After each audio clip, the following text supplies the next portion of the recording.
Lennak Lairam Gió chim lo phinh klang nani ring dil delin Khua bao chuột tan a piak phai vani an o nei chunin Lairam moina an nuam rim rane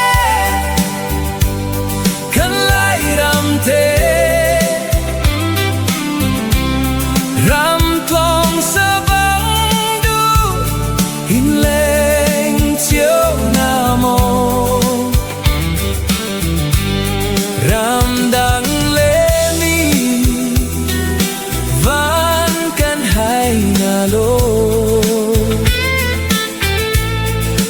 pehtlai chan tu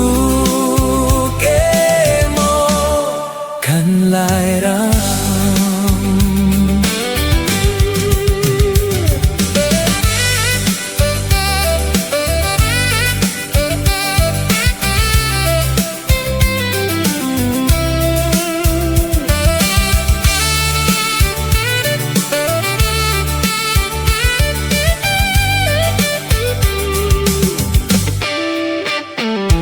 Lairam ma khua chan do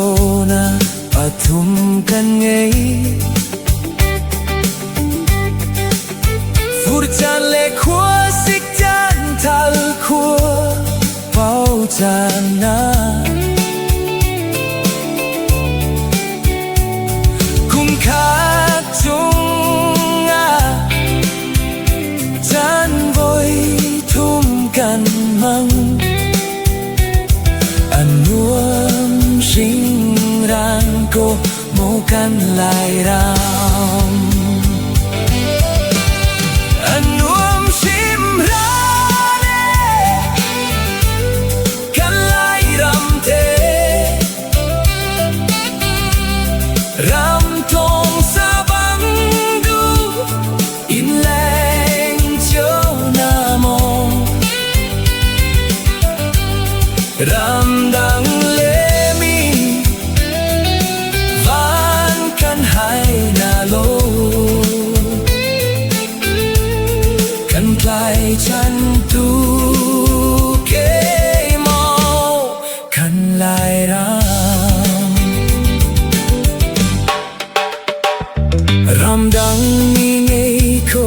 lo phung lam khuang trôi le Boi te boi fanu puak le zolum donna Lam ser pe buang ser chung lai zuan le Rua khuat lak na kan phung lam man si nuam sim rane kan Lairam te ram tlong sa bang du in leng chiếu namo lai ram dang le mi van kan hai na lo pehtlai chan tu ke mo kan Lairam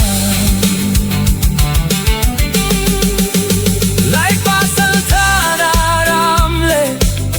kan mi punta tin po le nam he ra la domina Lennak Lennak kan Lairam te hi sang a chuai u si lao lai mi